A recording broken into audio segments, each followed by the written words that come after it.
kun even backgroundin shi eenyu akka ta'e trace gootanii irra gahuu hin dandeessan.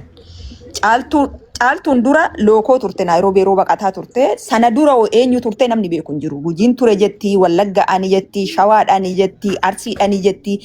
Kutaa Oromiyaa keessa bakki dubartiin kun hin himatiin hin jiru. Kutaa Oromiyaa hunda keessa interestiidhaaf namoota amma public figure ta'anii sin beektanii namoota hedduu kontaakti gochuu. Dubartiin kun ivilii taatuyyuu dhugaa dubbachuuf baay'ee smart way akkaataa biizinasii ufiitti yoo nama pilaanii waggaa dheeraa hojjetteedhaniitiin kun hin beekti. Namoota amma mucaa kana kan ishiin fayyadamtee fi dorgomaa kaafaawoo bakka bu'ee dorgomaa ture. So yeroo sana namoota gurguddoo ni beeka waan ta'eef isatti fayyadamtee Dr. Mararaatti dubbisiisteetti baay'ee. Product ko promote naafaa godhan jettee Dr. Mararaa akka ni dubbisu gooteetti.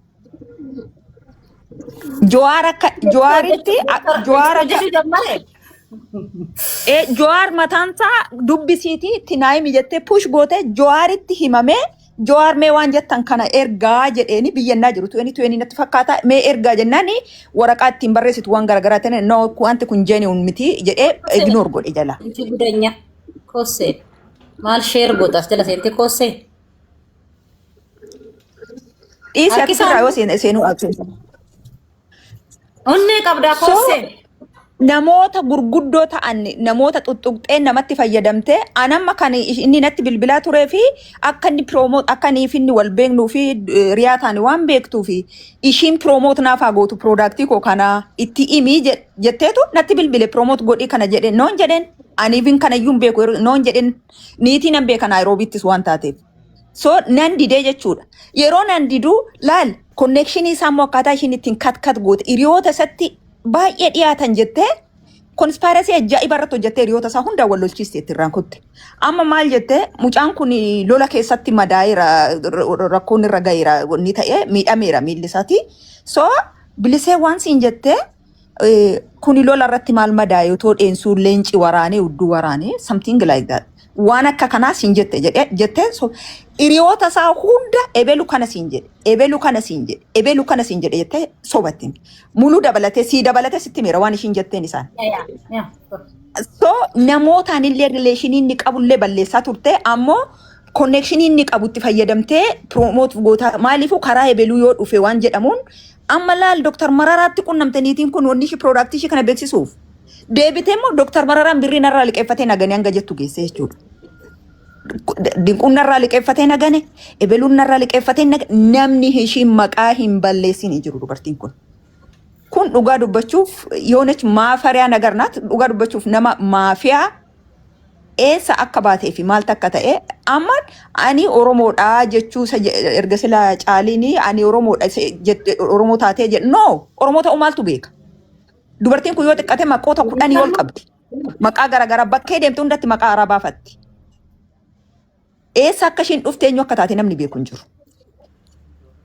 Kunuu beekamuu qaba. Mishinii maalii qorichumti ishiin gochaa jirtu kun uummata fixuudhaaf yoo taargeet gootee dhufte yoo. Irra guddaa immoo hooggansoota Oromoo ta'anidha kan ishiin taargeet gootee qoricha kanatti gurguraa jirtu. Yoo ergama fudhattee nama fixuudhaaf dhuftee yoo qorichi kun eenyutti akka gurguramu taargeetiin ishee amma hooggansa ta'etti namoota public figure ta'etti gatii even hiyyeessi hin bitannee fi namoonni gurguddaan qofti bitatan irra keessatti namuma Oromoo dhumaa fixi liidarii Oromoo jedhamtee yoo qoricha kana gurguraa jiraatte yoo maaltu beeka? Wanti mirkanaa hin jiru jechuudha. Isaan illee adhuman isaan tun salphisaara. Lafarraa qarataman qashaashan. Hayyee haasa'an eenyuun kan hin haasofne dabbaan dabaree haasa'a. Laki yoo namni dubbanne waan jiraat. Nagaa. Kaaroolee mulu. Nagaa fayyaa haasa'e yaada qabdaa.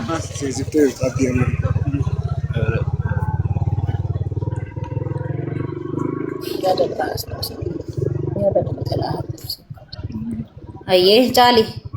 Mulu. Yaa anyway mee jabaadha ijoolleen biyya keessa jirtanii jijjiiru ijoolleen keenya qaqqaxaloonni dhugaadha. Garuu taateen maqaa doktoraan qabattee uummata faajjessitu kuni Oromoon waan nama kabajuu fi xiqqoo waan ni ta'a malee galgala tokkoyyuu hin bulu. Kuni bakka barbaadutti qabee qulqulleessee aadaa keenyatu kabaja keenyatu safuu keenyatu xinnoo waan ni nama taasisa malee dhugaadha. Oromoon ishee akkasii kana ija dhiibdee uftuu fi addatti cabsuu beeka sirriitti akka galuufii danda'utti namatti himuu beeka, namatti argisiisuu beeka. Oromoon yoo mootummaan waan kana sirreessuu baate dargaggeessi keenya warri onnee qabataniyyuu olitti lixanii waan kana mirga isaaniif kabajatanii sirriitti qulqulleeffachuu akka danda'an akka isaan gochuu danda'an nan amana anu. Kanaaf taatee kana atattamaan mootummaan harka keessa galee waan kanas qulqulleessuutu irra jira. Dargaggeessi keenyis bakka jirutti waan kana dammaqee keessumaayyuu dhugaadha hiyyeessi waan bitatu hin qabu kana. Ta'ee jedhaniyyuu mootummaa warruma uummata rakkisanii warra nama dhaggeeffanne warra saamicha bare warra fuula isaanii bare lafa gurguruu bare qabeenya Oromoo gurguruu bare haadha Oromoo gurguruu bare albuuda gurguruu bare maallaqa bare kun gaggeessaa jirti isheen karaa nuusaaqaa jirti qulqulleessaa jirti gama tokkoonis galateeffamuu qabdi akkasii irratti hojjetti yoo ta'e jechuudha. Warra gurguddaa warra mataa agaa warra nama dhaggeeffanne warra saban jaallanne warra hawaasan jaallanne justisiif qabsoo gochuu warra hin dandeenye warra akkasiif akka gaariitti hojjechaa jirti. Hin beeknu isheenuu waan nu ergamteettu hin beeknu Shaabiyaan nu ergeeru ta'uu beekama. TPLF iyyuu ergee ta'ee jedhamee itti ergamuu danda'ama. Kanammoo fuula kan itti rirriittatu kunoo akka Shimallis Abdiisaa fa'aa sa'aatii miliyoona meeqaan bitame jedhame mitiira. Warruma akkasii kanatu itti fayyadameeyyuu boru nagaatti jechuu danda'a. Dhiifama amma haasaa waa'ee dhuma ishee otoo haasuufne ajandaa poolitikaa. Maal ari jechuun egaa hooggantoota nu jalaatiifitti kana biliseeko amma dubbiin hiyyeessiin fayyadamu amma haati kee bitachuu hin dandeessu haati koo hin dandeessu. Daabbootti nyaattee bultuu hin qabdu haati koo. Garuu amma warri gurguddaa mootummaan obboleessi kee keessa jiran amma gurguddaa barka jirantu si jalaatii godaanaa jira beeki. Fuulli isaanii ifaa keessi isaanii manammaname bordu'ee isaanii qofaa ageessaati. Warra akkasiif bo'uu qabda kaa. Kanaaf kanatu na yaaddeessee kanaaf dubartiin isheen gootu kanadha. Lammaffaa immoo abbaa manaa ishee sana irraatii riyaa isheedha malee akka jirutti mana hidhaatti gootee doorsistee kana gootu kanas gadi ba'uuti qaba. Seeraan mirgisaa kabajamuuti qaba. Namichi kun miidhameera. Akka oraanteeyyuu waan isheen goote kriminaaliidha. Biyya Awustiraaliyaa miti biyya guddate keessatti umurii ishee guutuu mana hidhaa kanaafuu dandeessu. Kuni maali kan beennu beek. Umurii ishee guutuu. Umurii guutuu. Kuni Itoophiyaas ta'e dhugaadha. Nama ajjeesanii ka'anii hidhaatii ba'u. Rakkoon hin jiru maallaqa laannaan obboleessa qabaannaan ajjeeftaa hiyyeessi ajjeefnaan maallaqa kaffaltee baata. Rakkoon qabu. Waan si ajaa'ibu amma jaartii tokko ganna 78 ani jette faranjii wayiiti Awustiraaliyaa irraa naa barreessaa turte poostiin godha barbaaddu poostii godhi jettee naa barreessaa nama turteedha. Waan isheen isarratti goote jara kana lachuu innaa dhufan anatu gargaaree jette akka ilmoo kootiitti ishiillee gargaaree isas gargaaraan ture jette. Gadaan nama innosantiidha ibiliidha dubartiin kuni isa waraantee staaf gootee inni mana inni keessa koomaa keessa guyyaa 10 nama ture dhiigni hedduu keessaa dhangala'e himachuu dhiise. Booddee anillee akkan isarratti hammeenya hamaadha ishii miidhee jedhee ragaa ba'uu fi puush na goonaanin noo yeroon jedhu manatti natti seentee na ukkaamsitee yaalii ajjeechaa narra goote. Ani himachuudha ka'ee jennaan miila koorratti kufee noo dhiisinaan jedhee kan na kadhate isa.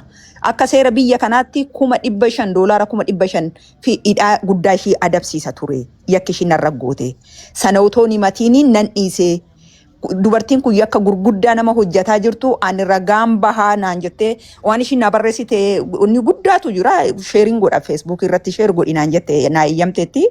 Faranjii kan ammoo ishiin akkamitti fayyadamti akka qoricha kana ishii waliin hojjette wanni numti gurguraa jirtu kunu product kana ishii waliin akka hojjataa turtetti suura jaartii kana fayyadamti. Jaartii yaalee ajjeechaa irra goote kana jechuudha. Iskazii diras nu dubartiin kun maafii ummaan ishii isiniin jechuufan. Agaa taarikii akkanaa jira. Egaa gurra isaaniirra rafan malee egaa warri suura keessan kaastanii ergitanii nu salphisteettanis uummata keenya ficcisiisinaa. Ofuma keessanii umaa jirtu waan ta'eef isinuu bitachaa jirtu jedhanii egaa dookumentii isinirratti isin harkatti qabdeetoo har'a akkatti isin ukkaamsiteetoo Dr. Caaltu maasha ergoota kootu seeni kootu ofii keessanii haasa'e. Kootu haasa'e. Dhugaa qabdaa sai kootuti. Naa gibi. Maa share goota namatti kootu ofii keetii seenii dhaggeeffata. Okay, bas.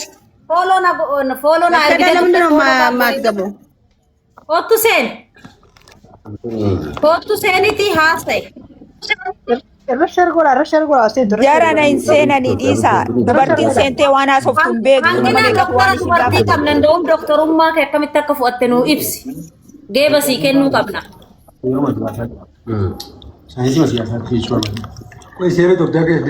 Dirree dhaggeeffataa hartaami dirree sirriitti nu hordofu dirree dhimma kana quba qabdaa ilaalla. Lammata immoo namoonni baagiraawundii dubartii kanaa at least faamilii ishii eessa akka taate illee beektanii dhugaadhumaan Oromoo ta'uu ishii. Goota seena. Takka jinjiidha. Takka jinjiidha tokko boorana takka gujiidha. Takka mbeeku bishaan immoo wallee ganna yaada. Wayii dhagaa jirra abbaan ta'e. Ilmattuu amma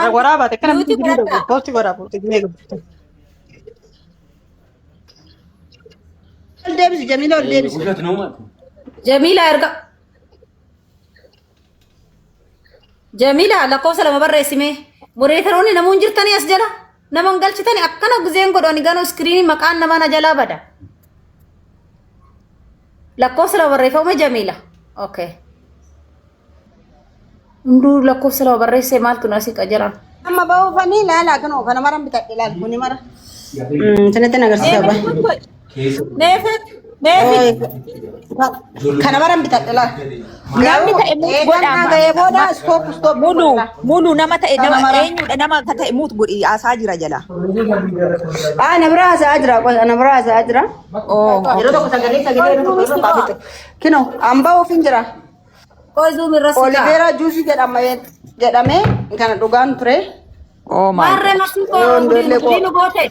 Waa baay'een hojjette Nama keessa baay'eetu jira. Sanuuttiidha bara kun. Birrii 30 wayii. Dhugdee. Kuna birrii 10,000. Indee kun ilaal loos powder jedha weight loss jedha. As keessa powderiidha la sitti agarsiisu banee baay'ee dhugaan ture. Wayitii loos goote. Ngoon. Kan asmi deettee asmi nan kuna ukkaamsa isa iyyuu yeroo lama sadiin fixee baay'ee wuddiidhaan nu lola powderii akkasumatti jiran nira. Wayne ofileen akka fidde ofileen kun qe'ee ishiin jiraattu san jiraachuu arge. Kan ammoo organic maal jedha kun wanni dha sunscreen jettee kunoo bitachaan ture. Kunoo kuni nutti bika jira. Body lotionidha. Kun arginee kaa namaas tooqiyaa si hojjechuu hin danda'u ammaan. Kunoo kuni wayi diddibamoo. Anyways waan isin jechuu barbaade gara qarshii 50 wayiitiin hin bitee. So gootu seeni haasa'e caaltu gootu haasa'e anaafat waliin dhiisnu dhugaa rabbi anallee akka warra kaawwanii birrii kaffaltee illee waan an gootu gootu. Wayyo diraamaan uummata keenya irratti hojjetame baay'ee dhabe jiran. Ay masii amma kan keessattuu fakkii bakka Ana dhukkube ana masii caalaa na dhukkube mulu maaliif na galchuu didda maaliif tokkoffaa qorsa kana bitee fayyadameera. Guyyaa sanirraa ana ndoom hin furdadheeyyuu hin dabaleeyyuu isa malees ammoo sheerii wajjin dalayna nama naa barbaade etteeni masiidhaan miliyoona 30 fidi booletti bannanaan jette ani sodaadhe masii koon beeytaa jennaan miskiina beeytaa masii jechuun lafa kanarratti namni akka masii hin jiru yoo dhumnellee sababuma isii dhumna. nama amantii miskiina. Nama amantii namni ifama wajjiniin nasaatii wajjin dalaginaan jette dhugaan kolfina ani gubadheetiniini wallaahi dhugaa isiniin jedha miliyoona 30 boolee irratti bannaa manaamanaan jette masii wannoo jette rabbiin guyyaa si baasuu barbaade si baasa qoricha kanallee fudhadhee urgasanii indoom xiqqoo dabalee jira beektamaan sukkaaraaf jettee qoricha fudhataa ture ani sukkaaris narraa hin banne. Namni akkana nu mallaqa waan qabnuuf bitanne qoricha biraallee fudhanne ittiin fayyuu dandeenya garuu hiyyeessi kenna yookaan ndoon biraanchii mara bishooftutti illee bannaa manaaman jette nama akkana kana nama ilma ofiitiif hin ta'in nama abbaa manaa isiitiif hin ta'in ummataaf hin ta'a jettanii neegina dhuguma akkas dalayde. Taanaaniin baay'ee gaarii miti uummanni as jala jirtan sagalee ta'a even waan biraa yoo dadhabne qorsi kun biyya keessatti akka hin gurguramne yookaan ammoo xeenaa biiroo ministeera dhaqanii akka kadainsaa kamaalii baay'eedha himachuun hin danda'ama waan ta'eef warroota seeraa wajjin osoo dubbannee garasitti deemnee masiikoo jechuu barbaadeeti. Kanaaf nagalchaa jedhanii masiin argisa. Maal ani ifama giftitiya ifama. Ani gizee lama ol si harkiseen jira ofiif buute. Ani wanni ani jechuu barbaadu gaayis asirratti as jala jirtoo taate caaltuyi sorry Dr. Caaltuyi egaa maqaan kee doktorummaadhaan beekame. Wanni ani jechuu barbaade ammaan jechuudha. Amma guyyaa kanaan warri hoogganummaadhaan warri fayyaa irratti hojjetan hamma tattamaan farmaasiin suni sakattaamuu qaba. Warri qoricha irraa bitattanii qabdan ol kaawwadha.